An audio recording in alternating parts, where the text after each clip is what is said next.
Hi, Alexi here. Welcome back to my channel, where I think about what the Euphoria kids must have worn to online school, because I am a pandemic grad. Euphoria Season 3. I'm gonna be so honest with you guys, I did not watch Season 2. I do remember watching Season 1 in my college dorm and thinking about how beautiful, the lighting was, and the acting was great. I'm from the Bay, so Zendaya, I was excited, and the music, also great, but also thinking, I kind of feel like Sam Levinson has some weird ways of writing women. So I didn't really watch Season 2, but it does look like Season 3 is a completely different show, so that should all be fine. Also, for those of you who might be wondering, the breathing sounds and the snoring sounds in my background are my very old dog. He gets really freaked out if he's not around me, and he will bark and cry, so he's in my room right now. There will be dog tax photos at the end, so you can see him looking all cute. Subscribe for more of him, I guess. So this season takes place like 5 years after season 2 because it took approximately 1,000,000 years to make, because Sam Levinson was busy working on a different show that was weird about women and got terrible reviews. Rue, played by Zendaya, oh my god, I love her, is currently working as a drug mule for Lori, whom she owes hella money, like technically millions of dollars, but Lori's gonna just settle for 100K because she's very generous, because her mom flushed a suitcase of Lori's drugs down the toilet that she was supposed to sell. So yeah, she owes Lori hella money because of that. Her car gets stuck as she's trying to sneak across the border back from Mexico, so she ends up going on foot, and she ends up chilling with an Amish family whom she tells she's writing an article about how, like, people are crossing the border illegally and that's bad. Racism. There's a moment where they like say grace at the table and they're like, oh, thank you, God, for providing for us, blah, blah, blah, blah, blah. And then immediately they start being hateful and anti immigrant. And I think that abrupt pivot is supposed to be commentary on like the irony of Christian conservatism.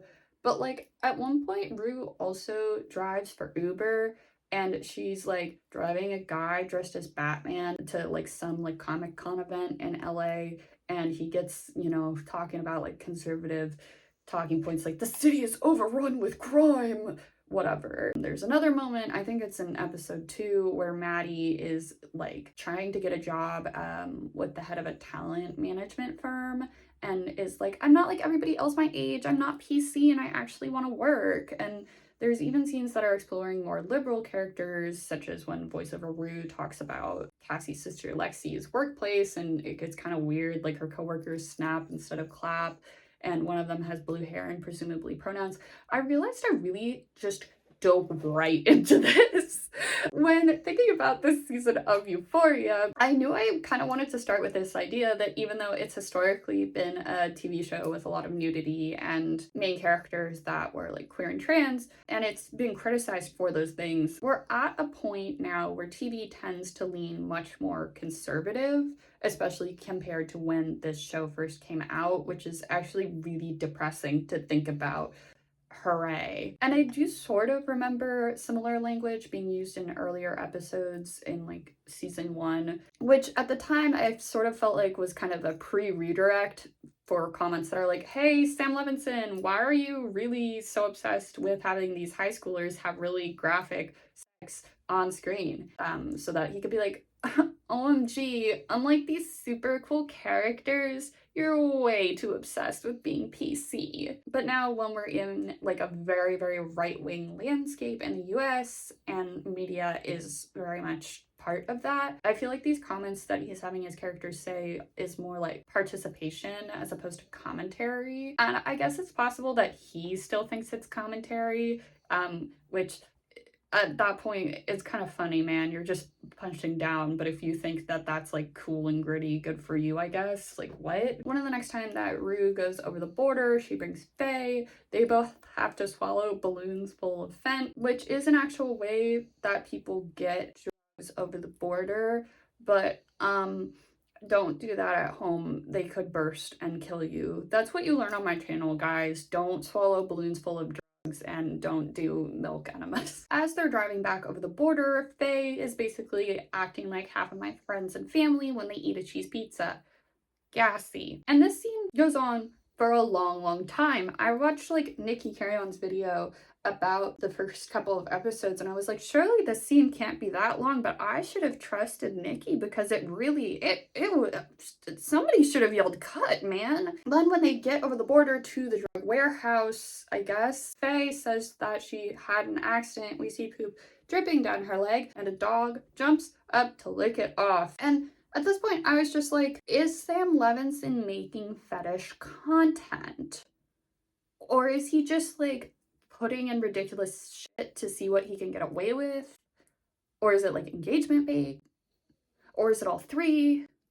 Either way, I'm falling for it. So like what even Cassie, played by Sydney My Jeans Are Blue Sweeney, is basically making OnlyFans content, but like posting it on Instagram because Sam Levinson and Emerald Fennell have decided that this is the year of puppy play in movies and TV, I guess. Side note, I feel like people weren't mad enough that Jacob Elordi decided to play White Heathcliff. Like people were really mad that Emerald Fennell decided to make a White Heathcliff in her weird version of Wuthering Heights, but I think there could have been more space for us to be pissed at Jacob Elordi. Like, I think we have space to be mad at lots of people. Some people had, like, fan casted Assad Zaman as Heathcliff, and we could have had it all, man. Anyways, Nate Jacobs, played by Jacob Elordi, pulls up to their mansion in his Cybertruck and is pissed off by this.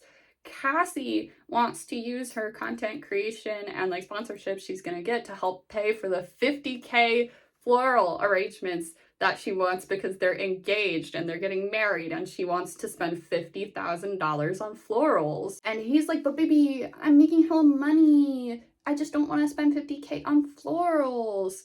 Nate has taken over his dad's real estate company, rest in peace, Dr. McSteamy. We find out in episode 2, though, that the main project that he's working on is actually stalled because they found like some endangered flower or something, so he actually owes a different guy 100K. Everybody owes everybody 100K, pick a different fucking number. Maybe Sam Levinson can't count. But she convinces Nate to let her get an OF by agreeing that she won't post like nudity and her face in the same photo, but she would have nudity and her face like both on her profile. So I don't really understand how that really works. Like, why is that where he's drawing the line? Rue delivers some drugs to a party and Loki starts to dance with some of the girlies. Let's go lesbians, I'm a hashtag ally. The guy throwing the party, Alamo, gets mad. He tells Rue that he owns strip clubs but also says he's in the business of pussy. So it kind of seems like he's a pimp. Rue is then like, oh, that's my dream job, actually. That's my dream job. And I think God brought us together because now she's super religious after seeing the Amish,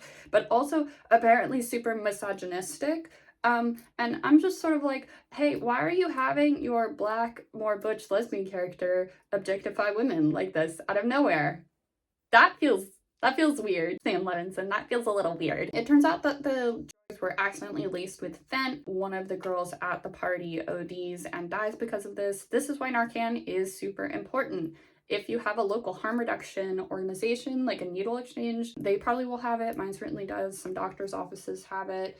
I keep some in my car. I keep some in my bag. Shout out Narcan, but I guess we needed this girlie to die for the plot. Alamo then blames Rue for the drugs being laced and doesn't listen when she's like, no, dude, God brought us together. Like, it couldn't have been me. So he takes her out into the desert and shoots an apple off of her head. And it doesn't kill her, so God is with her, I guess, is his point. I don't know. They're just using like a Western trope, I think. In the next episode, Alamo tells Lori that she has to let Rue come work for him as her drugs killed one of his girls. He also has Rue dispose of the body by Loki feeding it to pigs.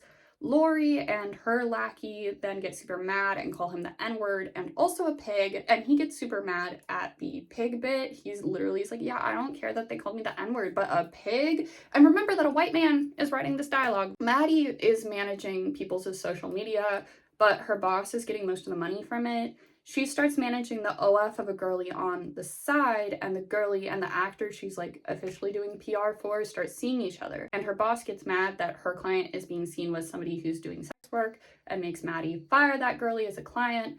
Maddie's instincts are to quit the PR company she's working with and keep managing the OF girly, but she wants to like steady income because she's supporting her family, so she sticks with the PR company. After that, the girlie whose OF she was managing makes it big, so she would have made a lot of money if she'd stuck with her gut, because obviously everybody on OF makes lots of money. You should join OF and make lots of money. Nothing bad happens on OF. So then Cassie calls her up for the first time in years and asks Maddie to manage her OF, and Maddie does say yes. We also learn that Jules is a sugar baby. This also feels like it plays into some harmful stereotypes about trans women, but maybe I'm being too sensitive, Sam Levinson. Maybe that's my problem. Maybe I'm just too PC. Nate and Cassie throw a party. People are gossiping, so Nate finds out that Cassie is doing more revealing stuff on OF. He's super embarrassed, and he makes her delete the account and promises to pay for the 50K flowers. Now, I'm gonna actually talk about how this show is basically just an ad for OF. So once Euphoria name dropped the actual company instead of Riverdale-ing it up and calling it Solo Fanatics or Schmonly Schmans or something, I was like, okay, they're not gonna do anything that puts this aspect of sex work in a negative light, because like clearly they have some permission from the company, right? And we even have Cassie going on about how people think it's posting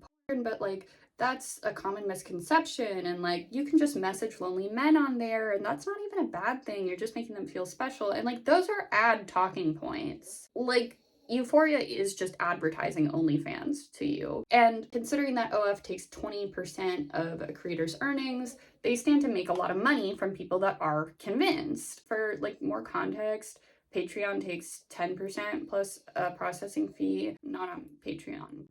Maybe someday I will be. I believe actually Patreon was originally used by a lot of adult content creators, but then it got banned. I am on Depop, and that takes 13% or so because my listings are boosted. And like 13% is a lot, right? So 20% is just kind of wild and exploitative, actually. Rue is helping manage a strip joint and is sort of seeing this dancer there named Angel. Angel is really falling apart because she was really close to the girl whose body Rue disposed of. Everybody's saying, oh no, she just ran away. She just ran away. And Angel's like, that just doesn't sound like her. Alamo says that he will give Rue a promotion if she gets Angel to go to rehab, and to do this, Rue does tell Angel that the girlie died of an OD. The rehab center then acts like Rue dropping Angel off in the middle of the night with no paperwork is super normal, so there's definitely kind of a revolving door of people getting addicted and then being put in rehab and then getting out and then getting addicted again when it comes to people that are working for Alamo. And here's the thing, guys, here's another woke Alexi thought. I think that it's a little bit weird that Sam Levinson wrote his characters that are women of color to be the facilitators of sex work and Cassie to be the woman in sex work, which like I think for more sympathetic people who maybe aren't quite like pro sex work, that's sort of the victim position, right? Whereas the people who are managing OFs or managing strip clubs or aspiring to be pimps are seen as the people exploiting. And considering that Sydney Sweeney is very like refuses to denounce eugenics, like girlie is sewing the hoods, you know, it feels a little weird that she's in this position of like unquestioned white woman victimhood. I already did sort of touch on this, but I also want to reiterate again that it's pretty fucked that Rue, who is a lesbian black woman, is currently being written to idolize a misogynist because they both like women. And also it feels weird that this new black male character is a pimp who's into drugs and flashy displays of wealth. That also feels like really rooted in negative stereotypes about black men in particular, but I'm not black, so maybe I'm missing something. Rue then drives to see Jules in LA, whom she's still super in love with. I did watch episode 3 because it came out before I started filming. My outro song says take a vacation. I took a vacation and stuff happened. It was annoying. But I did end up watching it before filming because I was like, maybe I was wrong and Sam Levinson like actually was, you know, trying to do a commentary this whole time and it'll be revealed in episode 3. I was correct. It's still bad. Rue is now helping Alamo sell guns, but don't worry, the guns are going to Mexico. Yeah, we're still, it's 2026 and we're still doing the like, Mexico is where drugs and guns flow in and out of, and also there's a yellow tint as soon as you go over the border. And I haven't been to Mexico, but I think there's more to Mexico than that, and maybe we should start portraying that in our popular TV shows in the US. Rue is also running the strip joint pretty well, but oh no! someone releases pigs into the strip joint. It's gotta be Lori. Alamo is pretty pissed because, again, he's like the opposite of weird true crime YouTubers. He hates the pigs. So he hatches a plan to get Lori back by fucking with her bird Paladin, which they call a parrot in the show, but I'm pretty sure he's technically a cockatoo or a cockatiel, although maybe that's a type of parrot. I don't know. I did have a weird bird face, but that was a while ago. Jules is indeed a sugar baby. She got into that as a way to pay for art school, but then she dropped out of art school. She's not technically having sex with these men, but she is sort of letting them indulge their fetishes with her. Like the guy she's currently seeing, who's the only guy she's seeing, wraps her in plastic wrap at one point, but he doesn't go over her mouth and her nose, I think, and I hate how 50 Shades of Grey has skewed my perception of BDSM in popular media, because I was like, oh, that's basically safe, sane, and consensual. Yeah, that's a great representation of BDSM. She also asks if the guy's wife knows that he fucks T-slurs. And I know Sam Levinson wants to say so many slurs so bad. He wants to say them so bad, guys. Rue invites Jules as her +1 to the wedding, where we finally get to see some classic Euphoria outfits. Nate gets threatened by the guy he owes money to at the wedding. Cassie starts freaking out because they might have to downsize. Those flowers do look nice though. Rue and Bishop, who's like Almo's right-hand man, go to Lori's house. Lori says some cryptic stuff that's like, the grass always looks greener next to the septic tank. And Rue is like, okay, but I'm like not having to swallow balloons full of Fent right now, so that's looking pretty green to me. Then Bishop says that he likes westerns and puts one of Paladin's feathers behind his ear, and I was like, oh no, I think I know where this is going. And then he compares Almo's group to Lori's and says it's like a game of cowboys and Indians, and that he's a cowboy bringing civilization. Levinson is one of those writers that's really into using the faces and voices of marginalized actors to get away with saying some really fucked shit. They do successfully poison Paladin, that poor bird. The guy that Nate owes money to breaks into his house and cuts their toes off. Cassie's like, you ruined my wedding night. Yeah, sucks to be you, I guess, Cassie. Rue gets pulled over and arrested. Also, the music once again sucks in this episode. How are you gonna write a Western and have no love in your heart for Westerns and have terrible music? Like, how are you gonna do that? On the Nate getting his toes cut off front, I feel like this is sort of another OF fans moment. Hear me out. It's not just because we see Jacob Elordi's feet. See, Cassie wants to use the OF to pay for the flowers, but Nate won't let her. And now he's in even more debt because of it, and he doesn't even have his toes, and he's a controlling man. And if she just, had been an empowered woman and contributed 20% of her payments to the OnlyFans platform, they would not be in debt, and she could have had her flowers, and also he could have had all of his toes, and they'd be so rich because everybody makes lots of money on OnlyFans. It's not exploitative or oversaturated at all. Sign up for OnlyFans, guys. Sign up. And yeah, it kind of sucks that this white woman gets to have like this empowering side of sex work as well. Like, she gets to be the one that's like, doing all the stuff that's portrayed in a positive light because it's related to OF. So like the setting your own hours and setting up access to you and like, I don't know, being in the comfort of your home or whatever, where Rue as a Black queer woman is being used to show the grittier underbelly of it. It's sort of giving a like, see, if you don't use OF, this could be you, and you was just Zendaya. So yeah, overall, I think that this season is a way for Sam Levinson to get off on the fact that he can write weird shit that comes across as scat fetish if he wants, and to live out his weird racialized fantasies of characters being more offended by pigs than the N-word and comparing white people to savages. I don't fucking... Also, random transphobia. Like, what?